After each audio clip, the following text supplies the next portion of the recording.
Big day. So you built the perfect deck foundation, and now it's time to get a professional finish. Today I'm taking the fear out of working with Composite so that you can justify the expense of a zero maintenance deck and to get a result you're going to be proud of. All right, here we go. So now we're going to get into the installation. We'll show you the tips and tricks so you can have a perfect looking composite deck, like as if somebody was paid tens of thousands of dollars to do it. That's money in the bank. So let's just talk about the foundation of composite decking. Is all, the science of the grooved board. All right, these boards go across all of your decking, and then there's always a clip system that is in the groove, and then the subsequent, and then you tie it all down. So there's no surface screwing, which means it's barefoot friendly. But the perimeter, you don't want to have something ugly like this. For the picture frame area, we want to use this. This is a solid board, and we want to have it extend about 1 inch to 1.25 inches. And then we're going to be using these, okay? And these are 1x12s, and for a reason, they're longer than your decking, okay? And this skirt board hides all of your framework. If I have this material here, and I have this material here, then all the water that lands here is trapped. And any imperfections in the wood, and there will be imperfections in your plane and your level, okay, will have pooling happen. And that means that the end of these boards are going to be sitting in water for extended periods of time. I don't like water because I got two kinds of water where I live. One is wet, and one is water that turns to ice. Okay, so what I want to do is I want to build drainage into these specific situations, and it'll avoid the board sitting in excess water over time to help guarantee I get my 50-year life cycle. Now, I'm going to put a hole every 16 inches just to accelerate that drainage issues and protect my deck from holding water. Before we proceed, we want to finish doing all of our joist tape. It's just a matter about covering the top, okay?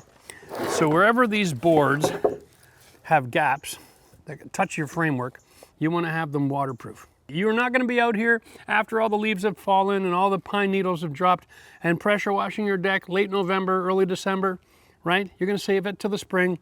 All those organics will rot and build up. And if you don't have joist tape, your substructure will not last the 50 years that the decking will. So that's why we use the joist tape. We want to go right over the middle. Remember, we're going to be doing 3 layers of tape here. Okay? And it's still a little cool. Give it a little something there to help us out. There it is.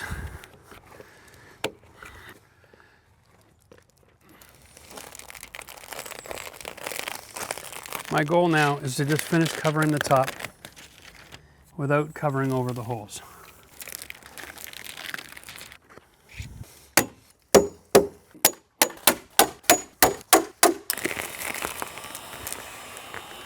Yeah, this works really freaking well. Look at that. So I need one piece that is going to go off the corner here with a 45-degree miter, 101, plus my 1.25 inch overhang. So I'm going to go 102 1/4. Here's the first parts of our picture frame. Now, the reason we have the plywood is because we're going to be using a biscuit jointer to put all this together. And in order to make that work properly, you need a nice flat surface. So, okay, we are using number 10 size biscuits. If you're unfamiliar, that's a biscuit, okay?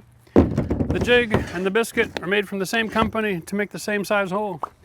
And you make that hole on each side of the material, you stick it together with the outdoor glue. The way that this works is really simple. You put it up against the surface on a flat surface, and then you push it, and the blade comes out and does the cutting. This is your center line, okay? I'm gonna line that up based on where I wanna go. Turn the tool on, and then slide gently. Let it cut slowly. It has just a few teeth, and if you just go raw, it's gonna run right off the material and up your arm. Here we go.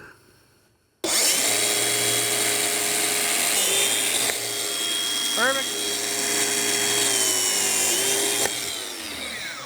Now that is perfect. Okay, just so you get the visual. Yeah, all right, we're good. Now we got to do the same thing to the other side.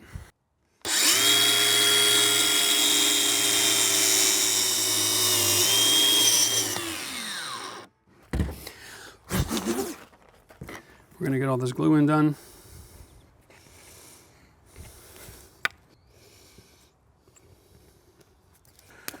We'll set the biscuits. Let's get these put together. Okay, we're gonna get that gap. I can maybe off the, like just pinch that.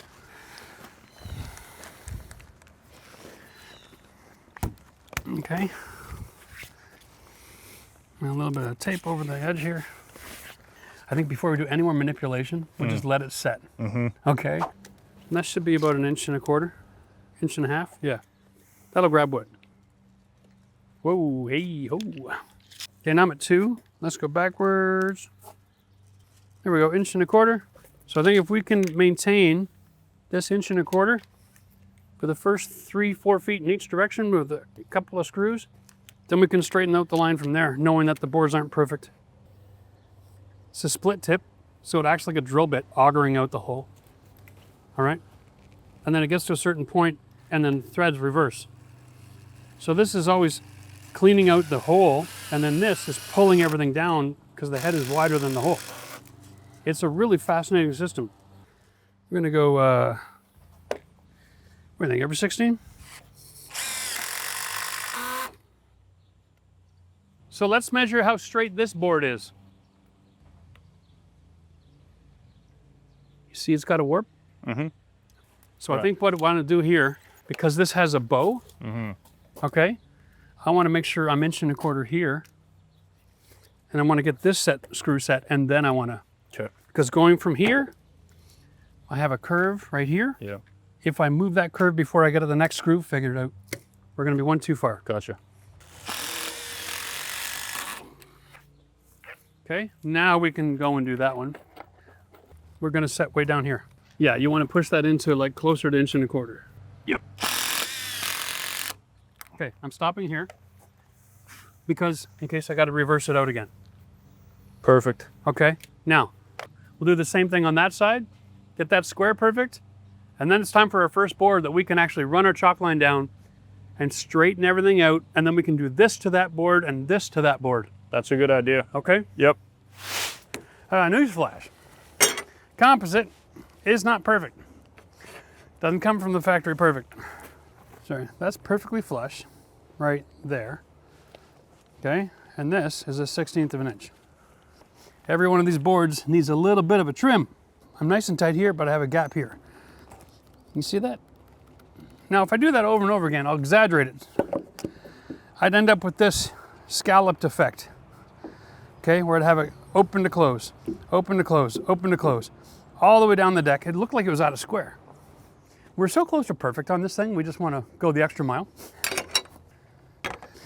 Okay, so where I'm really looking at just taking like 1/8 off, I don't need to go crazy here. I want to save as much meat for the other side as possible, but I don't want to risk not having a clean cut. If I start off too tight, I could really kind of mess things up. So.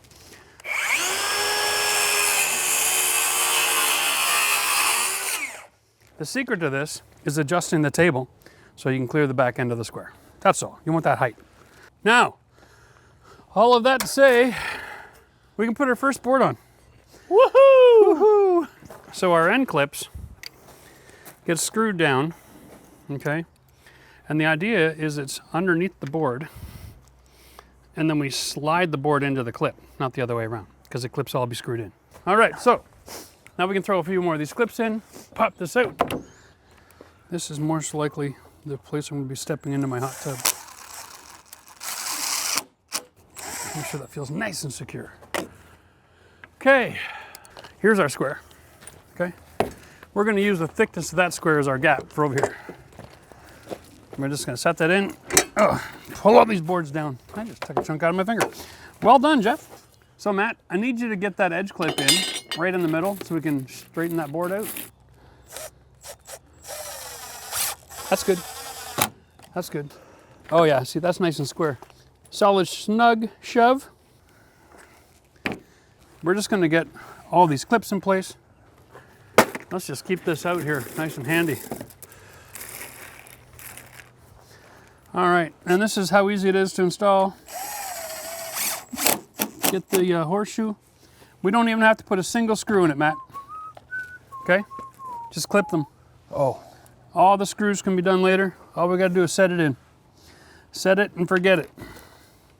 Next part, deck boards, right? Yes, sir.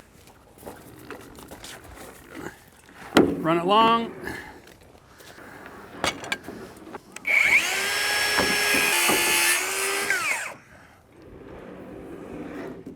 Oh, that makes 5. All right. Oh, this is really coming together. It looks like a deck in a heartbeat, eh? It's all in the preparation, like anything else. You take the time. Are you trying to crawl up there? Yeah. Use a ladder, old man. Quick.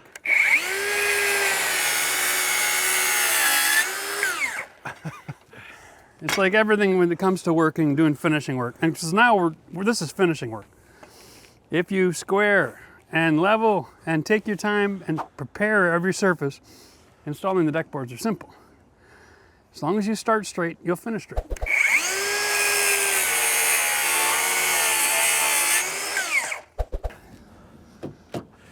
So all you're looking for when you slide your board over is that the screws are all sticking straight up, okay? If anything's been knocked to the side, it means that the clip has caught the edge and it's been diverted. You don't want that. Everything's got to be straight perpendicular. Boom. Loving it. How you looking? About as good as it's gonna get. Here's the camo tool for, pulling everything nice and tight on your deck board. It's an offset wheel, okay? So you can open it up to sit on the joist, have the lever 90 degrees, tighten to the joist, and then this is an offset wheel as well. This creates pressure there now.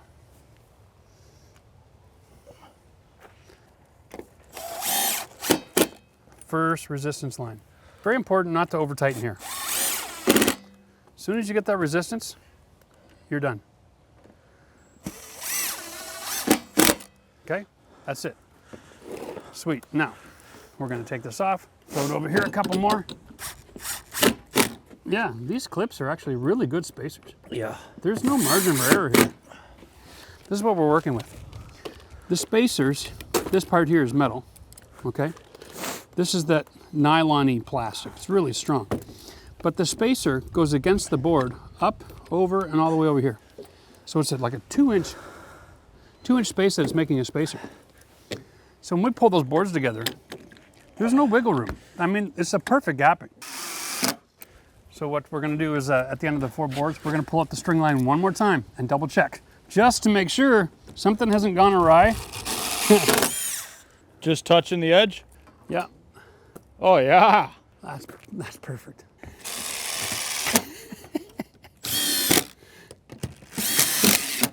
So we got to go 1.25 inch overhang. Boards are 5.5. That's where our blade's going to run. We're good there. Okay. Yeah. Okay. Because what we're going to do is we're going to fill in the rest of the deck. Okay. Then we can cut the ends. Yep. Then we can picture frame the rest of the deck. Cool. All right. Wow. So this is just rinse and repeat. Let's just get the work done. And go.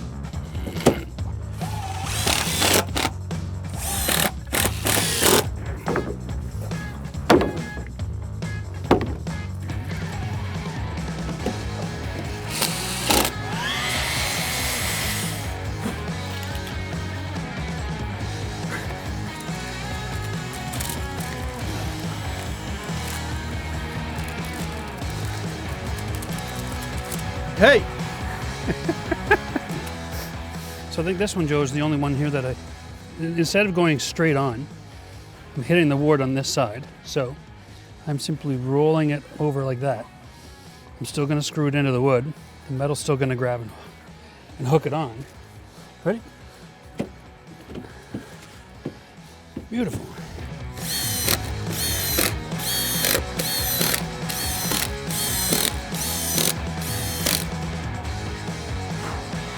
Cool.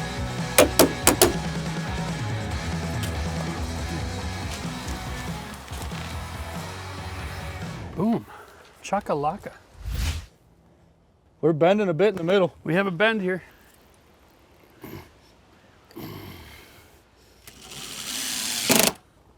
Oh yeah. Perfect.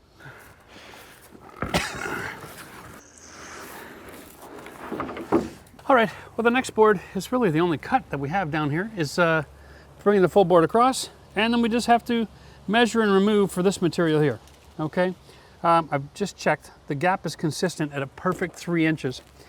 Basically what that means is we need to measure off, including the gap, including a little bit of workaround room here, because we're going to be setting it in and rolling it down. So instead of going at 2 3/4, which would be perfect, we're going to cut it back to 2 5/8 just to give us a little mercy room. And then once that's installed, whatever facade material we go with here will come down and cover that 1/4 inch gap. And we're going to be perfect. Off we go.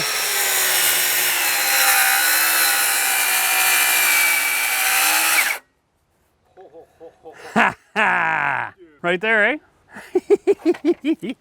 Safety squints in a situation like this.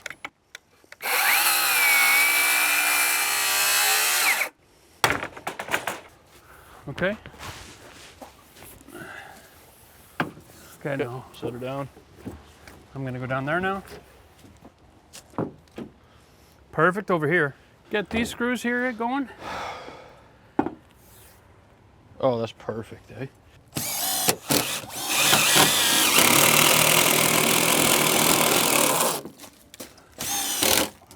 Feel that compression. All right. You're okay. Okay, here we go.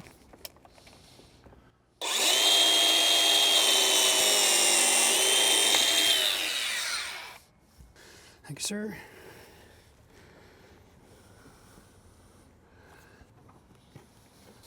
Okay, nice and quick here. Just gonna... Till that's dry, we can't be working up here. Yeah.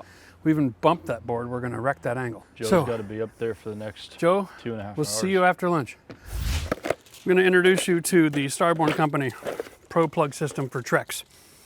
Okay, this is salt flats, that's the color of my deck.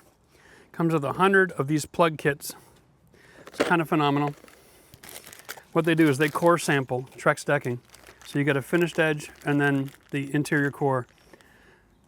These screws, which are very squared off at the top, are designed that when they go through the material, they leave a really nice clean cut hole. All right, it's actually kind of remarkable. But once you put in the cap, you're committed. All right, they disappear. Like, I mean, it's hard to find. It's not just looks good on camera from 20 feet away. I mean, right up close, trying to find that plug, all right? So,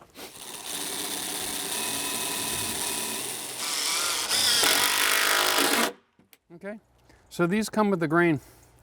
That's the finish, that's the core. What we do is we line up the grain corresponding.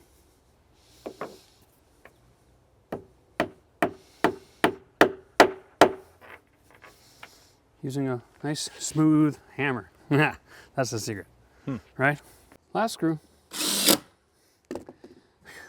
Next morning, I just want to grab my measurement down here for my cut boards.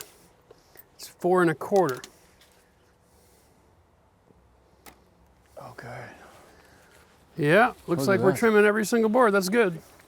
Now my blade is just a little bit deeper than 1 inch, but I'm not going to cut this twice for nobody. Now it's 1 1/8. That's good.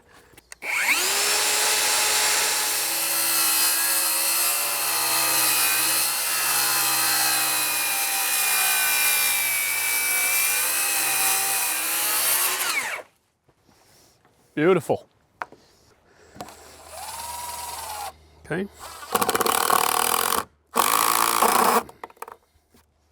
There, that's the hole that I want.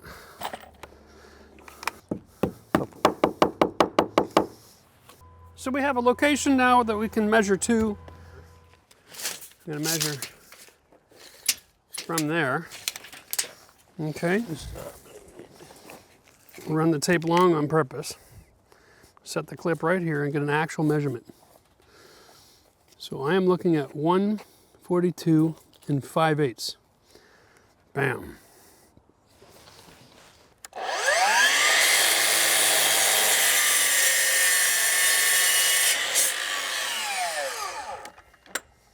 All right.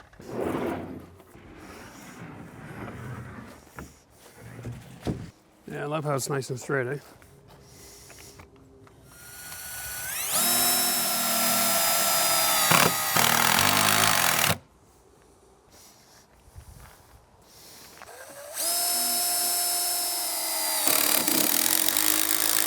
Beautiful. Or that's how you build a deck. You guys want to see how the rest of this backyard paradise works out?